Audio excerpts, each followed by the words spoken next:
Lesson 4, Thinking Geographically About an Issue.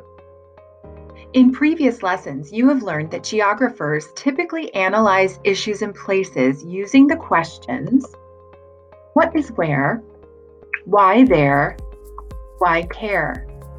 You learned that themes of geography are discussed as geographers see to answer these questions.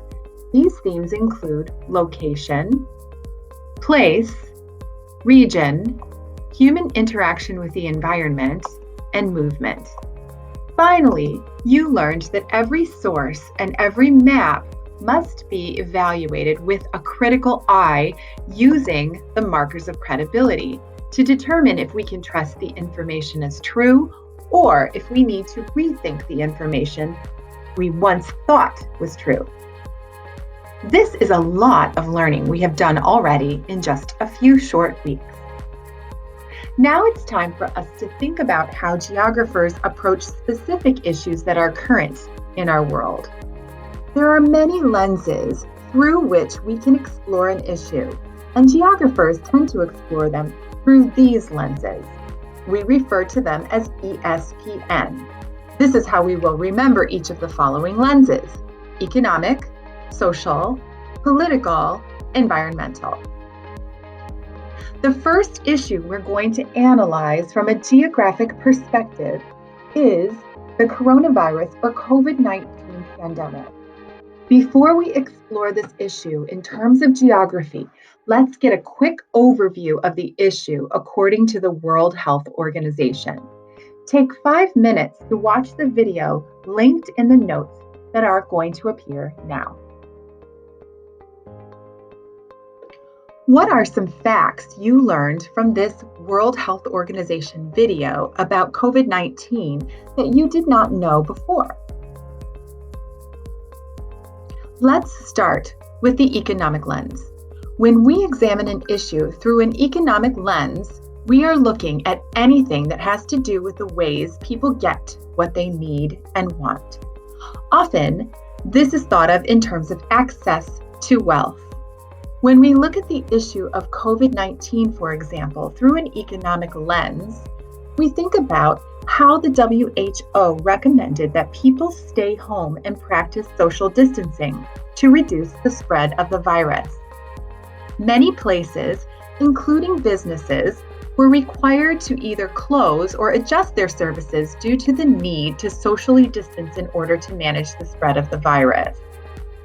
Because they needed to close or reduce their services, a high number of jobs were either furloughed or eliminated as businesses were unable to pay salaries. This led to a loss of income for millions of people in the US alone. As a result, the number of families who are unable to buy food for their family is on the rise. We refer to that statistic as food insecurity. Also, as a result of the need to practice PPE and social distancing, many schools chose a remote instructional plan for the fall of 2020. This meant that families who do work outside of the home had to pay someone to care for their child while they worked from home or stay home themselves. Think about all the ways access to needs and wants can be discussed as we examine the issue of the COVID-19 pandemic. In what ways have you seen this issue in our community through an economic lens? Let's now take a look at the pandemic through a social lens.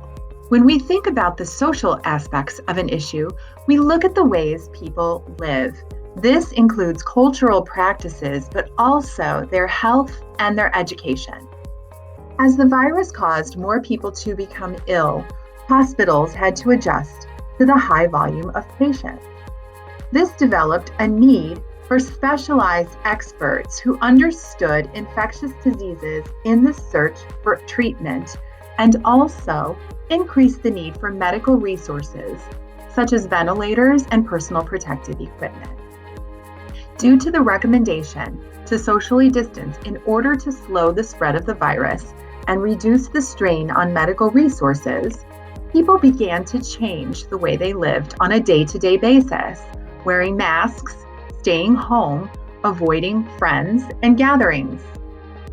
This also impacted mental health, as individuals had to cope with major changes out of their control. As schools and activities adjusted by either canceling or going remote, technology and new educational infrastructural needs became apparent. Think about how many kids across the Chicago area were learning on Chromebooks or iPads today. The entire school system and Wi-Fi service had to adjust and still has a way to go. Finally, the need for technology is highlighting the inequities among families and groups that have access to lots of technology and those who have little access to technology. This means that wealthier families and communities will have more access to education than those that do not. Think about all of the ways health, social practices, education, and equality can be discussed as we examine the issue of the COVID-19 pandemic. In what ways have you seen this issue in our community through a social lens? Now let's take a look at the political lens of COVID-19. When we examine an issue through a political lens, we are looking at anything that has to do with the power governments have to make decisions and the freedoms people have to make their own choices. Often, we think about laws as well as leaders and what they are saying and doing that impacts the issue. When the pandemic hit, government agencies like the Center for Disease Control worked with world government organizations like the World Health Organization to make recommendations in order to slow the spread of the virus. As a result, national, state, and local governments created policies regarding social distancing practices that affected our daily lives. For many, this meant both protecting their freedoms to live safely, as well as restricting their freedoms to go places without masks and gather in large crowds. It also shined a light on the ways governments ensure that resources are distributed among hospitals and schools. Finally, due to the nature of governments that have elections, the decisions our leaders made is having an impact on the way we judge their work and decide if we want them to continue in their position or if we want to elect new leaders. Think about all of the ways leaders as well as voters have made decisions and actions as a result of the pandemic. In what ways have you seen this issue in our community through a political lens? Finally, let's look at the environmental. When we examine an issue through an environmental lens, we are looking at anything that has to do with the physical and natural spaces. As cases rise and fall, the CDC uses data based on regions to determine if there is a need for more resources or stricter policies. This impacts the travel restrictions and need to quarantine after being exposed to places where the cases are on the rise. Outdoor spaces are being transformed into places of work, places to gather, and places to eat, as recommendations are to limit contact in indoor spaces. Our indoor spaces are also being transformed as both students and workers find ways to work from home as a result of large brick and mortar locations like schools, office buildings, and other places where people live and work. Finally, there is a demand for natural resources like plastic and other chemicals that impact the environment. Imagine how much cleaner parks are with fewer people visiting them. Also, Imagine how the demand for plastic bags, thought to be detrimental to the environment, is on the rise as grocery stores no longer allow reusable bags brought from home, and many food items are now sealed in plastic or styrofoam for sanitation purposes.